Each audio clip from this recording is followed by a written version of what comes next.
The New York Times got a hold of an incredible letter that's just been declassified that the FBI sent to Dr. Martin Luther King Jr. And what people today don't understand is that MLK wasn't always considered a hero. People take that for granted nowadays, including myself. But you need to realize that conservative America, and even mainstream America, hated him. And the government tried everything under the sun to discredit him because he threatened the status quo. He threatened the establishment. He threatened everything they knew. So they tried to discredit him in any way they possibly could. And in this letter, what they're trying to do is get him to commit suicide. Because they'd been spying on him and they knew that he was having an affair. And they used that against him. Some people are saying this was written directly by J. Edgar Hoover. So let me go ahead and give you some of this. It's amazing. The full letter is available online. I'm only going to give you parts of it because it's very long.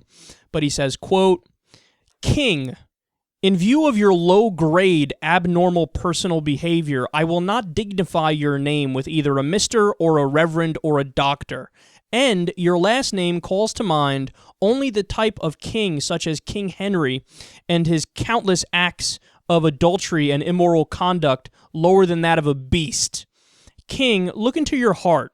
You know you are a complete fraud and a great liability to all of us Negroes. White people in this country have enough frauds of their own, but I am sure they don't have one at this time that is anywhere near your equal. You are no clergyman, and you know it. I repeat, you are a colossal fraud and an evil, vicious one at that. You could not believe in God and act as you do.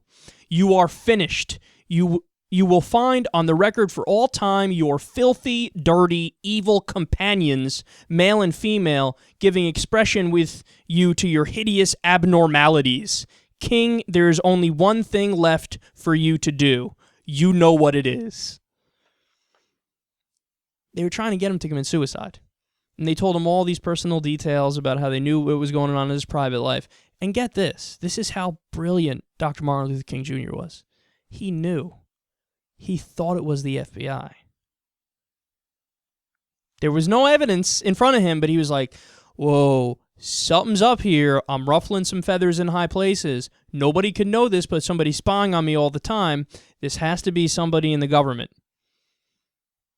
He was exactly right.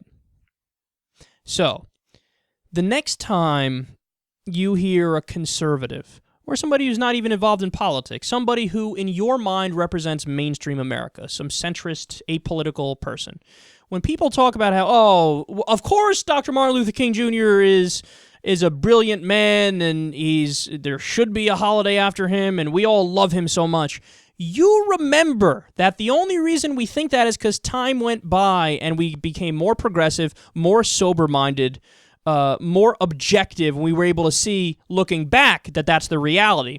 But at the time, when he was fighting the good fight, he was fighting for civil rights, he was fighting for workers' rights, he was fighting against war. At the time he was doing those things, you know what he was viewed as, right? Insane radical.